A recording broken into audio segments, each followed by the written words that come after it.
رب العالمين والصلاة والسلام على المبعوث رحمة للعالمين نبينا محمد وعلى آله وصحبه ومن تبعهم بإحسان إلى يوم الدين أما بعد. Baik, alhamdulillah kita masih melanjutkan pelajaran kita masih dalam baca kitab Syarhul Waraqat Al-Juwaini rahimahullah fi Ushul al-Fiqh karya Fadilatul Syekh Abdullah bin Shalih Al-Fauzan hafizahullah. Kemarin kita sudah masuk ke dalam pembahasan Syahatul Mufti. Ya, syarat seorang mufti. Sebelumnya yang membawakan definisinya apa itu mufti, kata-kata kan, atau afta yufti ifta. Ini kemarin yang bingung kita baca, ternyata saya yang tidak fokus. Ada ucapan beliau kemarin, wa min syartil mufti ay al mujtahid. Di bawahnya kata beliau wal futwa wa tuftah. Maksudnya wa tuftah bisa dibaca fathah juga ini. Jadi wal futwa wal fatwa itu maksudnya beliau. Ai ma'afta bihi al faqih. Adapun fatwa itu sendiri dia punya 3 bacaan. Bisa dibaca futya, bisa dibaca futwa, bisa dibaca fatwa, dan artinya semua sama. Ma'afta bihil faqih, apa yang difatwakan oleh seorang faqih, itu maksudnya fatwa. Wal muradu huna al mukhbir an hukmin syar'i. Jadi seorang mufti kesimpulannya dia adalah seseorang yang mengabarkan tentang hukum syar'i. Berarti kalau fatwanya itu sendiri, nah kemarin didefinisikan oleh Ibnu Qayyim, apa itu fatwa? Bayan al-hukmi asy-syar'i. Baik. Dan adapun di antara syaratnya kemarin kita sudah ambil. Yang pertama, seorang mufti dia harus memiliki ilmu terhadap fikih dari sisi pokok-pokoknya, cabang-cabangnya, khilaf-khilafnya, dan madhabnya. Baik. Kemudian yang kedua, qala hafizahullah wa ayyakuna kamil al-alati fil ijtihad. Hada syartu tsani. Ini betul? Ya. Hada wa syartu tsani min syuruti al-mufti. Ini syarat yang kedua dari syarat seorang mufti. Wal muradu bi kamalil alah, dan yang diinginkan dengan kesempurnaan alat ay sihhatul dhihni wa jaudatul fahmi, yaitu sehatnya akal dan benarnya pemahaman. Fa yakunu ma ba'dahu syartan akhar. Maka kalau yang diinginkan dengan kamilul alah itu kesempurnaan akal dan benarnya pemahaman, maka syarat yang disebutkan setelahnya di matan itu berarti syarat lain, ya kan? Nah, hanya saja kata beliau au yuridu bi kamalil alah ma dzukira ba'dahu, atau boleh kita katakan yang diinginkan dengan alat di sini apa yang disebutkan setelahnya. Nah, itu nih kata beliau fayakunu tafsiran, maka jumlah setelahnya itu mufassirah dari sini. Apa dibilang Juwaini di sini? Ayyakuna kamilal alati fil ijtihad arifan bima yahtaju ilaihi fi istinbat al-ahkam minan nahwu wal lugha wa ma'rifah ar-rijal wa tafsir al-ayat ila akhir. Mulai dari sini arifan bima yahtaju ilaihi ila akhir, ini 2 kedudukannya. Pahami? Yang pertama dia bisa berdiri sendiri kalau kita jadikan kamilul ala itu tadi. Maksudnya adalah sihhatul dzihn wa jaudatul fahm. Tapi kalau kita jadikan ini lanjutan ke setelahnya, berarti apa? Dia satu syarat. Pahami? Jadi yang dimaksud dengan kamilul ala, ini setelahnya. Arifan bima yahtaju ilaihi fi istinbatil ahkam minan nahwu wal lugha wa ma'rifatir rijal ila akhir. Itu yang beliau ingin jelaskan. Wa hadza ala annahu la yufti illa mujtahid. Dan ini di atas pendapat bahwasanya tidak boleh seorang berfatwa kecuali mujtahid. Wa bihi qala jam'un min ahli ilm, dan ini adalah pendapat sebahagian atau sekelompok dari ahlul ilm. Wa yara akharuna anna al-mufti idza kana mutabahhiran fi madhhab imamih fahiman li kalamihi aliman li rajihihi min marjuhihi kafa. Adapun sebagian ulama juga mengatakan kalau misalkan seseorang mufti dia adalah orang yang mutabahhir, orang yang telah menyelami madhab dan dia paham betul tentang madhabnya, dia paham tentang kalam, ucapan-ucapan imam madhabnya, dan dia juga tahu yang mana yang rajih, yang mana yang marjuh, ini juga bisa jadi mufti. Tidak harus seseorang mujtahid mutlak, tapi ini pendapat. Walau lam yakun mustati'an istinbat al-ahkami min adillatiha. Walaupun dia tidak bisa beristinbat, ya, mengambil hukum dari dalilnya langsung. Maksudnya walaupun dia bukan seorang mujtahid mutlak. Wa dzalika li anna syirat al-ijtihad al-mutlaq fil mufti yufdi ila harajin 'adzim wastirsalil khalq fi ahwaihim. Karena kalau kita mempersyaratkan seorang mufti dia harus mujtahid mutlak, ini katanya ada haraj. Ini ya akan menghasilkan kesulitan yang sangat besar dan akan menjadikan manusia itu terus menerus di atas kejahilan mereka. Wa yudhafu ila dzalika ma nusyahidu fi waqi'il ummah islamiyah min kathratil jahl. Dan ya kita bisa lihat dari kenyataan yang kita bisa saksikan sendiri dari umat Islam di zaman ini kebanyakan dari mereka jahil bi ahkamiddin, tentang hukum-hukum agama, fi kathirin min afrodiha, ya kebanyakan dari perorangan mereka. Wa kathratu masyaghilil mutakhassisin fi ahkami syari'ati mimma qad yahulu bainahum wa baina bulughi darajatil ijtihad. Dan juga karena sibuknya orang-orang mutakhassisin dengan hukum-hukum syariat, dari apa yang ya merupakan perkara antara mereka ya dan antara orang-orang yang telah sampai ke derajat ijtihad. Wal qada'u ma'annahu murakkazun 'azimun la yushtaratu fihi al-ijtihad. Ya, wa falyakun lil mufti ma lil qadi min haitsu adam ishtirat al-ijtihad fihi. Maka kalau begitu akhirnya syarat seorang mufti ya seakan-akan syarat seorang qadi yang lebih tinggi daripada mufti. Ya. Waqad nassa ahlul ilmi rahimahumullah ala annahu laysa min al-wajib 'ala al-'alim ay yata'ammaqa fi kulli ilmin min al-'ulum al-madhkurati fi syurut al-ijtihad hatta yasila darajat al-ijtihad fiha. Dan sebagian ahlul ilm telah menaskan rahimahumullah bahwasanya tidak termasuk dari syarat wajib seorang alim harus yata'ammaq. Yata'ammaq ini tenggelam, maksudnya apa bahasa bagusnya? Harus betul-betul ahli pada setiap ilmu dari ilmu-ilmu yang telah disebutkan dari syarat-syarat ijtihad sampai dia sampai ke derajat ijtihad. Maksudnya tidak harus seseorang itu mengilmui segala ilmu yang telah disebutkan sebelumnya dan yata'ammaq, betul-betul menjadi ahli di dalamnya baru dikatakan seorang mujtahid. Bal yakfihi ayyam talika al-qadra aw al-qudrata al-ilmiyah ala istifadati min kulli fannin ma yusa'iduhu fi bina'il fatwa bina'an sahihan. Melainkan cukup baginya mengambil kadar cukup untuk dia gunakan dalam fatwanya. Tidak harus dia pelajari sampai tuntas semua ilmu menjadi ahli di dalamnya, ya kan? Tapi dia ambil dari setiap ilmu itu kadar cukup yang bisa digunakan untuk berfatwa.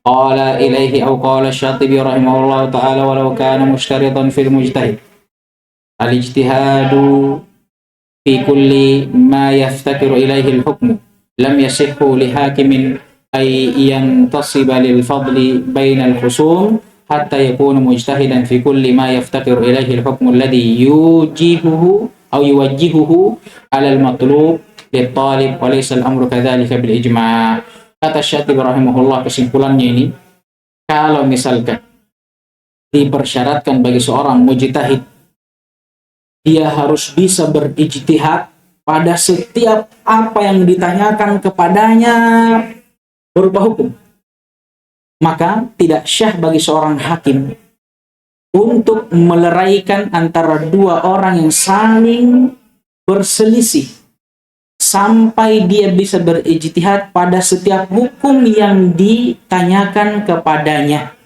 Dan perkara ini tidak mungkin terjadi. Ya. Dan perkara ini tidak akan mungkin terjadi bil ijma'. Waqala Ibnu Firkah wa qad ukhidat al-ahkamu 'anil jama'ati min as-sadr al-awwal lam yakunu kadzalika. بل ربما كان الواحد منهم خبيرا بباب من أبواب العلم ليس خبيرا بغيره مع ذلك مفتٍ في ذلك الباب الذي هو عالم به من غير إنكار عليه في ذلك. وكان الحفاظ من أئمة الحديث الذين لا حظ لهم في القياس يفتون بما عندهم من الأحاديث ولا ينكر عليهم كذلك.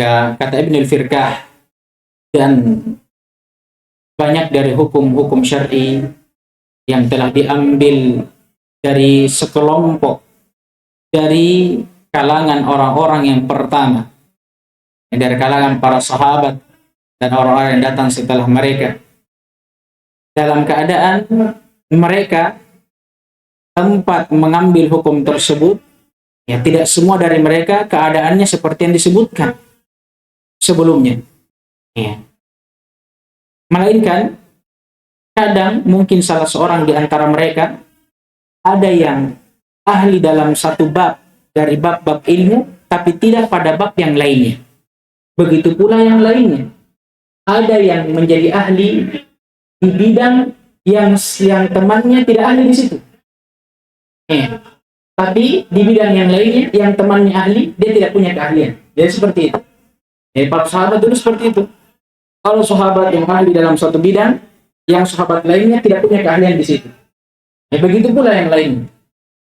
Ini kata beliau, wa huwa ma'a dzalika mufti, tapi bersamaan dengan itu mereka tetap dianggap sebagai seorang mufti. Fi dzalikal bab alladhi wa alimun bihi min ghairi inkarin alaihi fi dzalika. Ya, walaupun memang dia dikatakan mufti pada bab itu dan dia ahli di situ, tidak pada bab yang lainnya, dan ini tidak diingkari. Wa kana al-huffadhu min al-a'immatil hadits, begitu pula para huffadh, para ulama dalam bidang ilmu hadis yang la hadda lahum fil qiyas, yang tidak punya apa istilahnya, yang la hadda lahum fil qiyas, yaftuna bima indahum min al ahadits. Al-qiyas di sini yang diinginkan al-ijtihad, ya. Al-ijtihad. Mereka juga berfatwa sesuai dengan apa yang mereka punya ilmu dari hadis-hadis. Wala yunkaru alaihim dalika, dan juga tidak ada yang mengingkari mereka di situ. Paham ya? Qala Az-Zarkashi rahimahullahu ta'ala wal mukhtaru annahu la yashtaratu al-ihatatu bi jami'i as-sunan wa illa lan sadda babul ijtihad wa qad ijtahada Umar wa ghairuhu min as-sahabati radhiyallahu ta'ala anhum fi masail katsiratin wa lam yastahdhiru fiha an-nusus hatta ruwiyat lahum fa raja'u ilaiha. Az-Zarkashi rahimahullah berkata, dan yang dipilih, maksudnya yang rajih dalam permasalahan ini, bahwa tidak dipersyaratkan bagi seorang mufti dia harus menguasai seluruh sunnah, hadis-hadis, ilmu. Wa illa, kenapa? Karena kalau misalkan hal itu dipersyaratkan, lansad babal ijtihad, maka pintu ijtihad akan ditutup. Karena tidak ada lagi ijtihad namanya itu kalau semua sudah dikuasai. Wa qad ijtahada Umar wa ghairuhu min as-sahabah. Dan juga kalau kita lihat kejadian yang nyata, Umar bin Khattab radhiyallahu ta'ala anhu dan para sahabat itu telah berijtihad di dalam banyak dari masalah-masalah, dan bersamaan dengan itu mereka sama sekali tidak yastahdiru fiha nusus, tidak membawakan nas, melainkan dia simpulkan masalah dari ijtihad mereka, sampai diriwayatkanlah dari mereka hadits-hadits faraja'u ilaiha, dan mereka menjadi tempat rujukan. Wa qawluhu, adapun ucapan musannif arifan bima yahtaju ilaihi fi istinbatil ahkam min an-nahwi wal lughati ila akhirih, ay la budda an yakuna al-mujtahidu aliman bil qadri al-lazimi li fahmi al-kalam min al-lughati wan nahwi. Beliau maksudnya harus bagi seorang mujtahid mengetahui kadar yang wajib bagi dia untuk dipahami. Alhamdulillah. Kadar yang wajib dipahami dalam permasalahan nahwu dan bahasa. Amma al-lughatu fa li'anna al-Qur'ana was sunnata bi lisanil arabi warada. Adapun ilmu bahasa, kenapa seorang mujtahid dipersyaratkan untuk memahaminya? Karena Al-Quran dan Sunnah yang menjadi pokok seorang berijtihad itu turun dengan lisanul Arab, dengan bahasa Arab. Fala yufhamu nususuhuma min aw man yajhalu aw fala yafhamu nususuhuma man yajhalu al-lughah. Maka tidak bisa orang yang tidak tahu bahasa Arab bisa memahami nas-nasnya. Wa amman nahwu fali'anna al-ma'ani takhtalifu bi ikhtilafi al-i'rab fala budda min ma'rifati an-nahwu wal i'rab. Adapun nahwu, kenapa seorang mujtahid dipersyaratkan harus paham nahwu? Karena makna dari nas Al-Quran dan Sunnah itu berbeda-beda sesuai dengan apa? Berbedanya i'rabnya atau susunan dan tatanan bahasa Arabnya. Maka kalau begitu, bagaimana bisa dipahami tanpa memahami nahwu dan i'rab? Qauluhu ma'rifatur rijal ay ruwatul hadithi liya'khudha bi riwayatil maqbuli minhum dunal majruh. Kenapa seorang mufti dipersyaratkan harus mengetahui ilmu rijal? Apa itu ilmu rijal? Kata beliau, ruwatul hadith, ilmu tentang perawi-perawi hadith.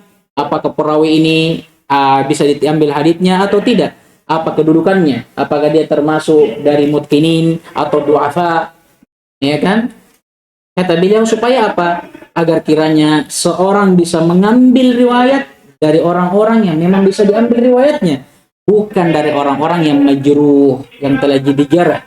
Apa kalau dijarah bahasanya ini? Dikritik. Kan? كما قال حفظه الله تعالى وقوله وتفسير الآيات الواردة في الأحكام والأخبار الواردة فيها أي ومن شرط المجتهد أن يكون عالما بنصوص الكتاب والسنة التي لها تعلق بما يجتهد فيه من الأحكام. Kata beliau, dan di antara syarat seorang mujtahid, dia harus tahu tentang nas kitab dan sunnah yang punya keterkaitan dengan hukum yang akan dia ijtihad padanya.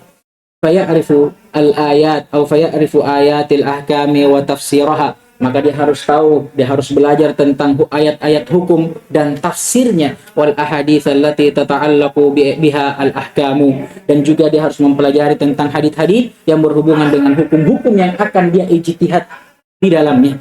Wala yushtaratu hifdhuha, hanya saja perlu diketahui di sini, tidak dipersyaratkan dia harus hafal semuanya. Bal yakfi ma'rifatu madhanniha fi abwabiha. Melainkan dia hanya wajib mengetahui sebahagian besar dari bab-babnya, liyuraji'uha atau liyuraji'aha waqtal hajati ilaiha, supaya dia bisa kembali merujuk kepada bab-bab itu tadi yang dia hafalkan sebagian besarnya kalau dia butuhkan. Wa min kamalil alati indal mujtahidi ay yakuna ala ilmin bi usulil fiqhi, dan di antara bentuk kesempurnaan ilmu alat bagi seorang mujtahid, dia harus tahu, paham, belajar tentang ilmu usul fikih. Li anna hadzal fanna huwa ad-da'amah allati ya'tamidu 'alaiha al-ijtihad, karena ilmu usul fikih ini dia adalah da'amah. Da'amah itu apa?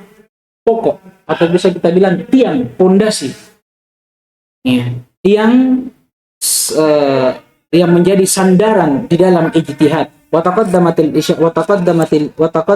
isyaratu ila dalika, dan telah berlalu isyarat terhadap hal tersebut. Wa min syurutil ijtihad ay yakuna al-mujtahidu aliman bin nasikh wal mansukh, dan di antara syarat seorang mujtahid juga, seorang mujtahid dia harus tahu tentang an-nasikh dan al-mansukh, hukum yang menghapus dan hukum yang dihapus, karena jangan sampai dia membangun hukum di atas sesuatu yang telah dihapus. Li'alla ya'mala wa yuftiya bil mansuh, agar supaya seorang mufti ini dia ternyata tidak beramal dan tidak memfatwakan dengan sesuatu yang telah dihapus.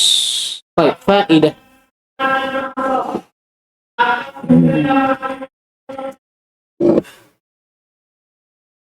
Abdurrahman ibn Abi Laylah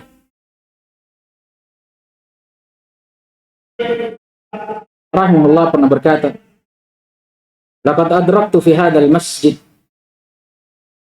aku mendapati di masjid ini, ai Masjidin Nabawi, mi'at wa ishrina minal ansar, 120 orang dari kalangan Ansar, dari sahabat Nabi. Ma yuhadditsu bihaditsin illa wadda anna akhahu qad kafah.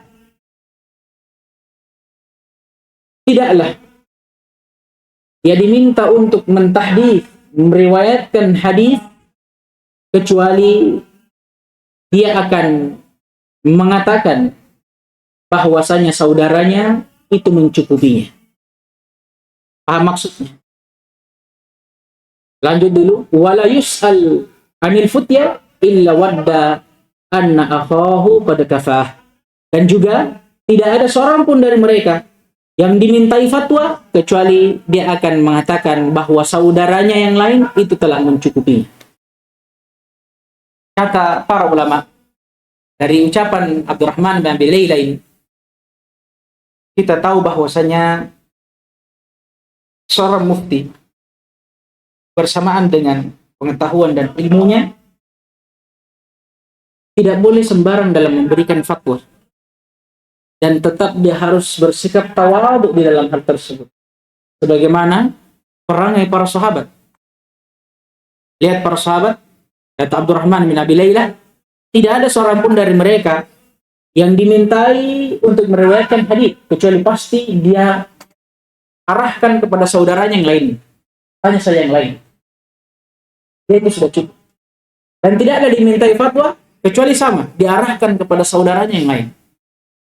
Bahkan disebutkan dalam riwayat, dalam salah satu atsar, bahwa di zaman para sahabat merupakan kebiasaan di antara mereka, ketika mereka ditanya, mereka akan menunjuk temannya yang lain.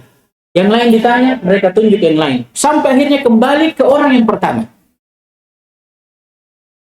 Baru setelah itu, dia berfatwa. Kenapa? Karena diriwayatkan dari Ibnu Mas'ud dan sahabat yang lainnya, kata beliau, "Idza ra'aita asy-syakhs atau al-insan yujibu fi kulli ma yus'al anhu fahuwa majnun." Atau kama qala radhiyallahu ta'ala. Kalau engkau melihat ada seseorang yang bisa menjawab setiap apa yang ditanyakan kepadanya, maka pastikan dia orang gila. Karena tidak akan mungkin seseorang yang bisa menguasai semua ilmu. Tidak akan mungkin. Kemudian faedah yang kedua, qala al-Imam Ahmad rahimahullah, la yanbaghi lirrajuli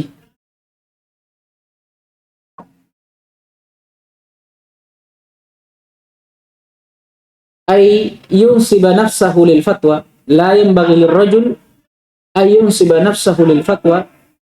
Tidak pantas bagi seseorang menyodorkan dirinya untuk berfatwa hatta yakuna fihi khamsuh khisal, sampai terpenuhi padanya 5 perkara. Al-ula an-niyah. Yang pertama, niat. As-tsaniyah ilmun wa waqarun wa sakinah. Ini satu paket. Ilmun wa waqarun wa sakinah. Dia harus punya ilmu dan ketenangan. Tidak kagili-gili. Tahu kagili-gili? Lincah salah. Nah. As-salisah quwwatun ala ma'rifatih. Dia punya kekokohan dalam pengetahuan. Wal kafa'atu al-maddiyah. Kecukupan finansial. Kenapa? Karena kata Imam Ahmad, dengan kecukupan ini bisa sangat membantu seorang mufti untuk tidak berfatwa sesuai dengan hawa nafsunya. Karena kadang dunia ini, fitnah dunia, itu bisa merubah akidah, bisa merubah pemahaman. Betapa banyak ulama yang dulunya lurus, tapi akhirnya qadarullah ma syafa'al, akhirnya berbelok. Karena apa? Fitnah dunia. Yang terakhir, ma'rifatun nas. Dia harus tahu keadaan manusia.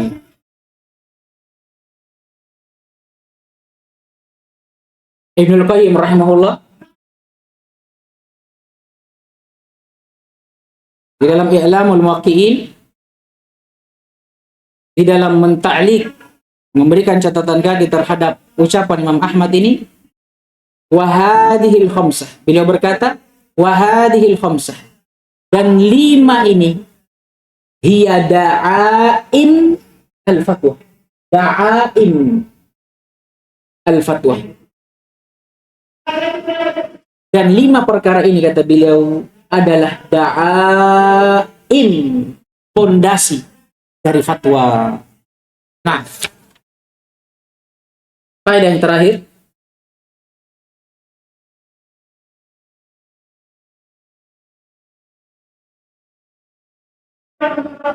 antum mungkin bisa taklik di matannya tentang syarat-syarat mufti. Taklik di matan situ yang al-waridatu fiha, kata terakhirnya. Taklik qala Ibnu Qayyim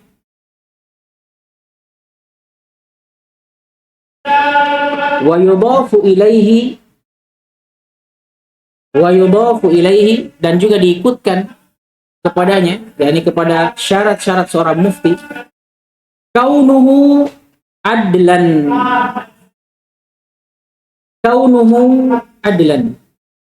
Di antara sifat seorang mufti, dan ini yang menjadi pokok, dia harus orang yang adil. Muttasifan bis-sidqi wal amanah. Muttasifan bis-sidqi wal amanah. Bersifat dengan kejujuran dan amanah. Karena percuma, kata para ulama, percuma ada mufti yang pintar, cerdas, menguasai ilmu, tapi pendusta. Apa gunanya? Kita masuk ke dalam bab berikutnya. Qala hafizahullah ta'ala ma yushtaratu fil mustafti. Di antara yang dipersyaratkan untuk seorang mustafti. Kalau tadi mufti, isim fa'ilnya, ya kan? Kalau ini mustafti, isim fa'il juga, tapi dari wazan yang lainnya. Kalau mufti, dia yang memberikan fatwa. Karena dari kata afta, yufti, iftaan, mufti. Memberi fatwa. Orang yang memberi fatwa. Kalau ini dari kata istifta. Dan makna istaf'alah selalu yang paling banyaknya tolak. Berarti kalau kata fatwa dari kata afta, yufti, ditambah istafti, berarti apa maknanya? Tolabul fatwa atau tolabul ifta.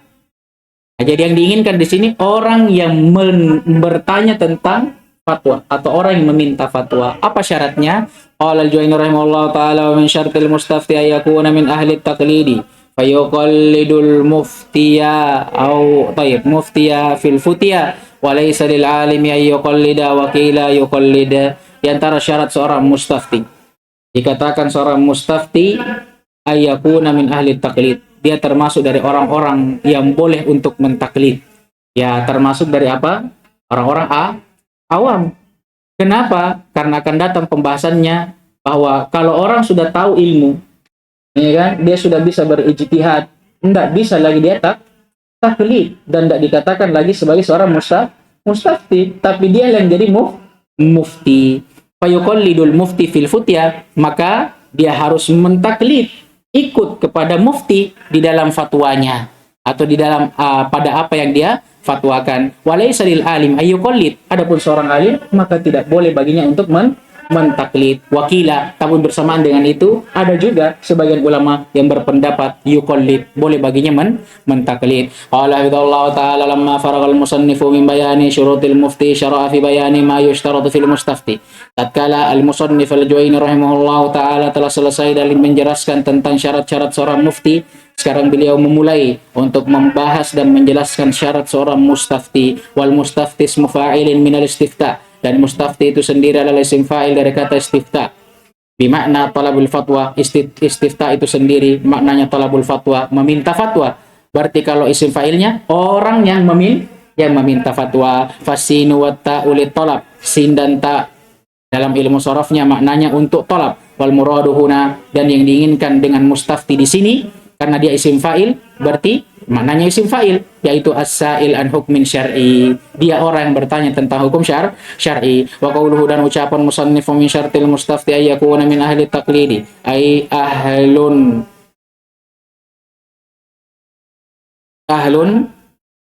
أو أهل جواز التقليد لا من أهل الاجتهاد فيدخل فيه العام والمتعلم الذي لم يبلغ درجة الاجتهاد.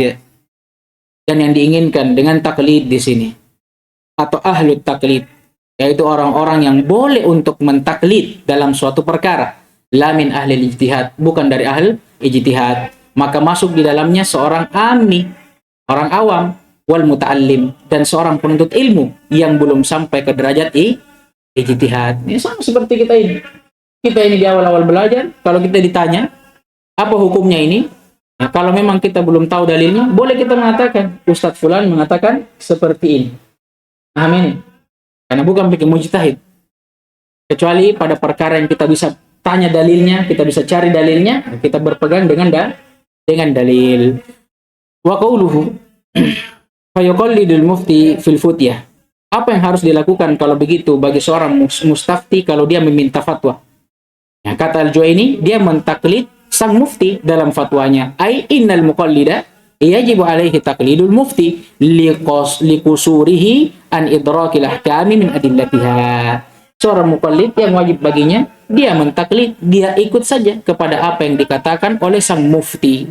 Kenapa? Karena dia masih belum mampu untuk menggapai suatu hukum, menetapkan suatu hukum dari dalilnya. Wa qauluhu fil futya ay fi jawabil mufti an su'alil al-muwajjahu atau al-muwajjahi ilaihi minal mustafti.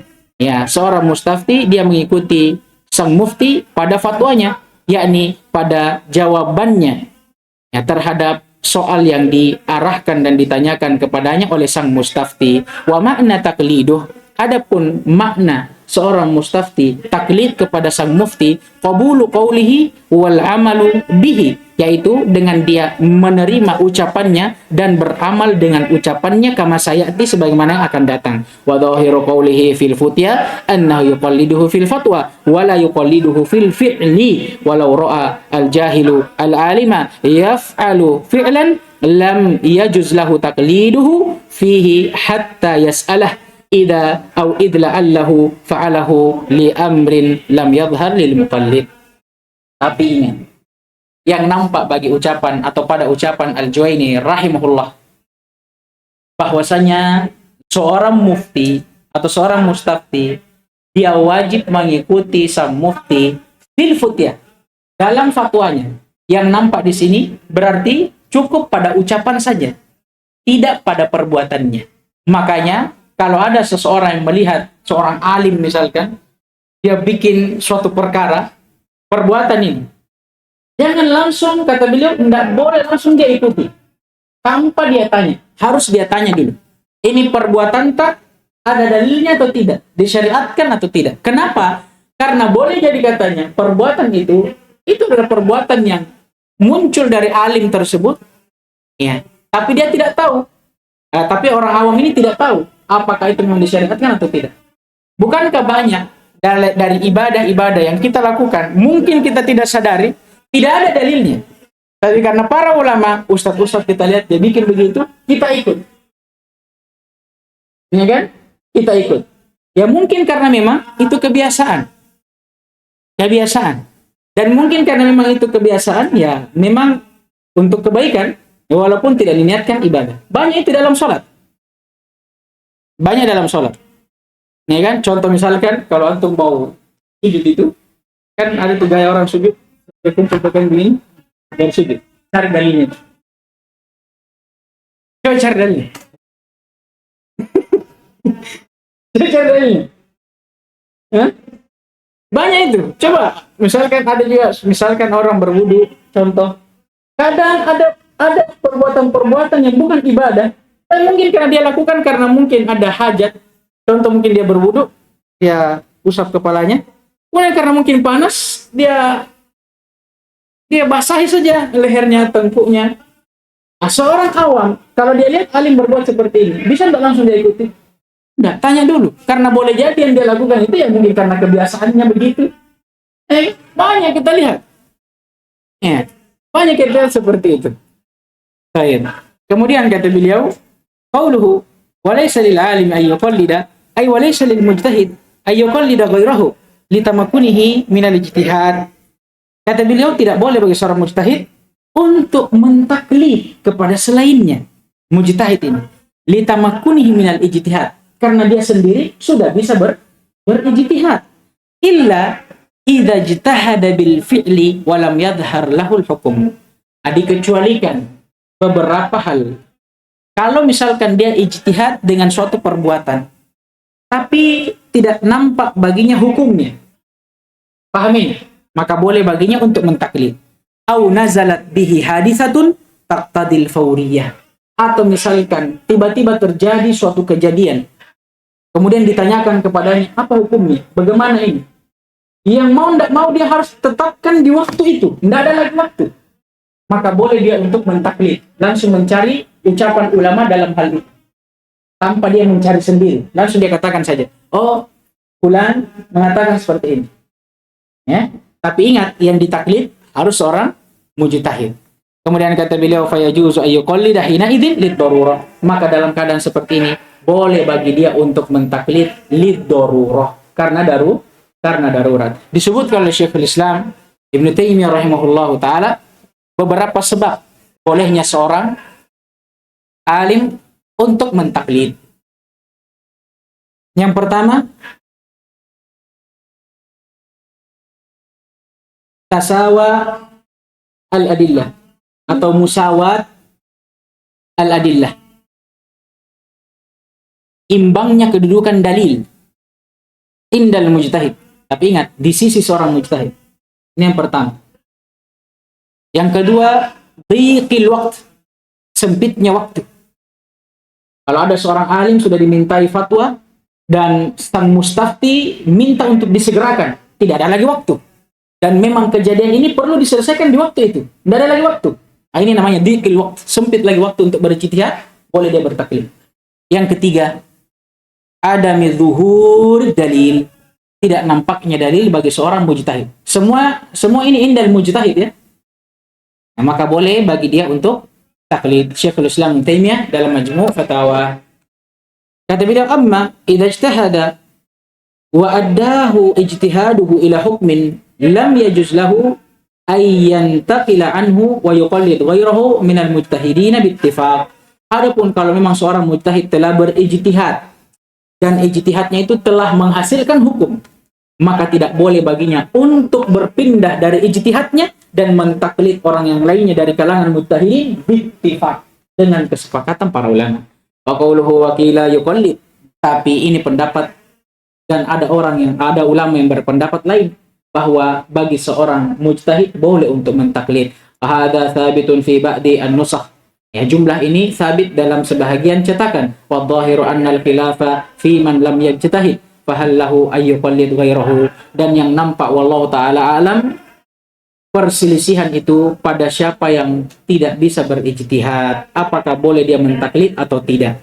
Wal arjah annahu mamnu' min at-taqlid illa fil halatain al-madhkuratain wallahu alam. Dan yang rajih bahwasanya tidak boleh untuknya mentaklid kecuali pada dua keadaan yang telah disebutkan. Apa tadi itu?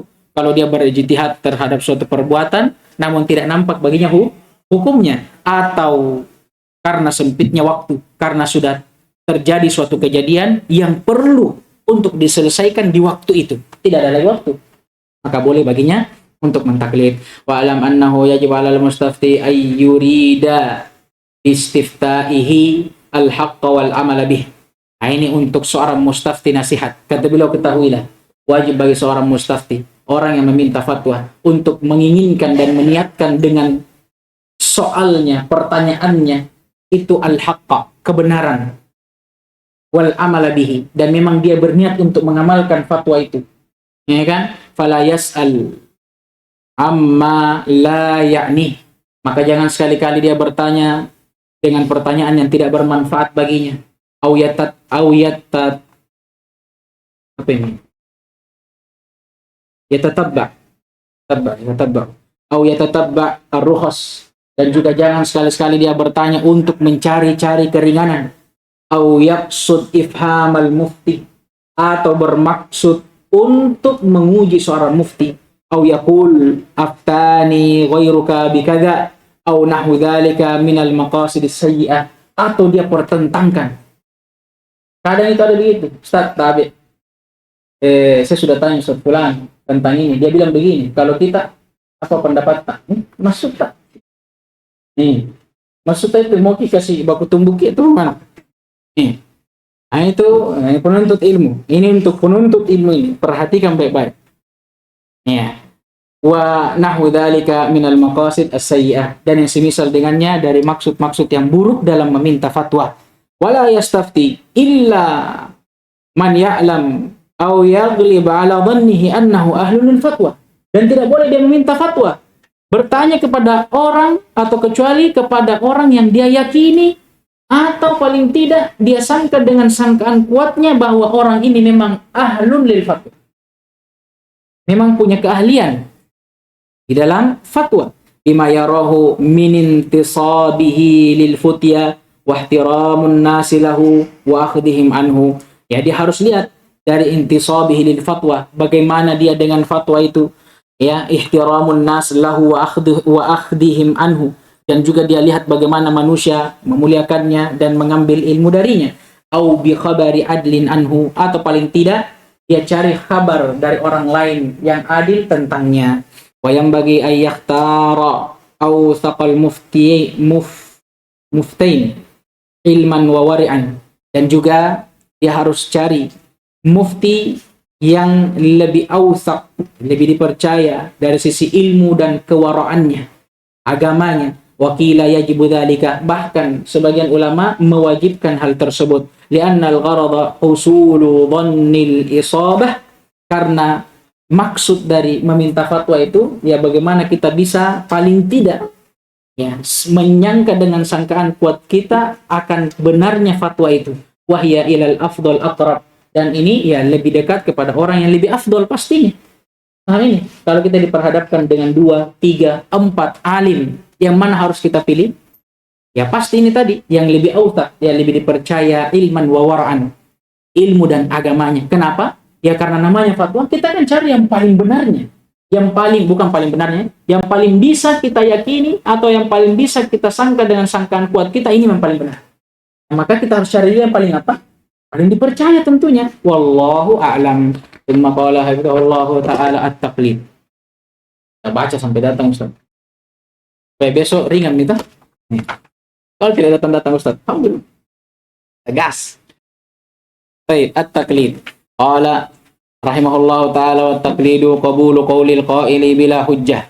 Fa'ala hadha qabulu qawlin nabi sallallahu alaihi wasallam yusamma taqlidan, wa minhum man qala taqlidu qabulu qawlil qaili wa anta la tadri min aina qalahu. Fa in qulna inna an-nabiy sallallahu alaihi wasallam kana yaqulu bil qiyasi fayajuzu ay yusamma qabula qawlihi taqlida. Taqlid, kata Al-Juwayni rahimahullah, yaitu menerima ucapan seseorang tanpa hujjah. Fa'ala hada, maka di atas definisi ini, menerima ucapan Nabi SAW juga dinamakan taklid. Wa hada ghairu sahih. Ini tidak benar. Ini madhab ahlul kalam minal mu'tazilah wa ghairihim, dari kalangan mu'tazilah dan selain daripada mereka, dan akan lewat penjelasannya. Wa minhum, dan diantara para ulama mangqal, ya, ada juga yang mendefinisikan bahwa taklid qabulu qaulil qail wa anta la tadri min aina qala, yaitu engkau menerima ucapan seseorang tapi sebenarnya engkau tidak tahu dari mana dia bisa tahu, dari mana diambil ini ucapan, ya kan? Jadi engkau mengambil ucapan seseorang tanpa engkau mengetahui dari mana dia mengambil ucapan itu taklid. Fa in qulna, maka kalau kita mengatakan inna Nabi SAW kana yaqulu bil qiyas, qiyas yang diinginkan bil ijtihad, maka kalau kita mengatakan bahwa Nabi SAW dahulu pernah mengucapkan sesuatu dengan ijtihadnya, maka kalau begitu boleh kita katakan bahwa menerima ucapan Nabi juga taklid, karena ucapan Nabi dibangun di atas ijtihad. Dan saya ingatkan kembali, ini dibangun di atas madhab ahlul kalam minal mu'tazilah wa ghairihim. ثم قال حفظه الله تعالى لما بين المصنف رحمه الله تعالى أن المجتهد لا يقلد بين حقيقة التقليد أو بين حقيقة التقليد. Tatkala musannif rahimahullahu taala menjelaskan bahwa seorang mujtahid tidak boleh mentaklid, sekarang beliau menjelaskan apa itu hakikat taklid. Wa taqlidu lughatan wad'u syai'i fil 'unuqi muhitan bihi. Taklid secara bahasa meletakkan sesuatu di leher, muhitan bihi, dalam keadaan apa muhitan terikat ya. Ya bagusnya seperti itu. Meletakkan sesuatu di leher berupa sesuatu yang terikat. Wadzalika syai'u qiladatun wal jam'u qala'id wa yutlaqu ala nufudil amri ila syakhs ka'anna al-amra ju'ila fi 'unuqihi kal qiladah. Ya, yang demikian itu seperti qiladah. Jamaknya qala'id. Dinamakan qiladah dari kata itu tadi, kata taklid, karena dia melingkup di leher itu. Wa yutlaq ala nufudil amri ila syakhs, dan kata ini digunakan untuk mendefinisikan suatu makna tafwidul amri ila syakhs, menyerahkan sesuatu itu kepada seseorang. Ka'annal amra ju'ila fi unuqihi kal qiladah, seperti seakan-akan perkara itu dijadikan di lehernya seperti qiladah. Ini secara bahasa. Wastilahan, adapun secara istilah, arrafahu biqaulih, ini telah didefinisikan oleh beliau sendiri Al-Juwaini dengan ucapan beliau qabuli qaulil qail bila hujjah, menerima ucapan seseorang tanpa hujjah, ai bila hujjah yadhkuruha al-qail lisail, tanpa seseorang yang mengucapkan itu menyebutkan hujjah kepada sang penanya. Ya kan? Kata para ulama, wa yuqabiluhu al-ittiba, lawannya taklid ittiba. Definisinya apa? Tinggal rubah akhirnya. Kalau taklid qabuli qaulil qaili bila hujjah, berarti kalau ittiba qabuli qaulil qail bi hujjah. Oleh karenanya Ibnu Qayyim rahimahullah dalam nuniyah, tahu nuniyah? Bait-bait syair yang berakhiran nun. Dalam nuniyahnya berkata wal ilmu tiba'ul huda bihujjah wa laysa dzaka kat taqlidi yastawiyani. Ya, dan ilmu itu adalah mengikuti al-huda, petunjuk, bihujjah, dengan hujjah. Wa laysa dzaka wat taqlidu yastawiyani. Maka kalau begitu, ilmu dengan taklid itu tidak sama. Kenapa? Karena taklid itu mengikuti sesuatu tanpa hujjah. Kita akhirkan sampai di sini insyaallah taala. Baik, naktafi bihadza al-qadar. Subhanakallahumma wa bihamdik asyhadu an la ilaha illa anta astaghfiruka wa atubu ilaik. Waffaqallahu al-jami' lima yuhibbuhu wa yardah.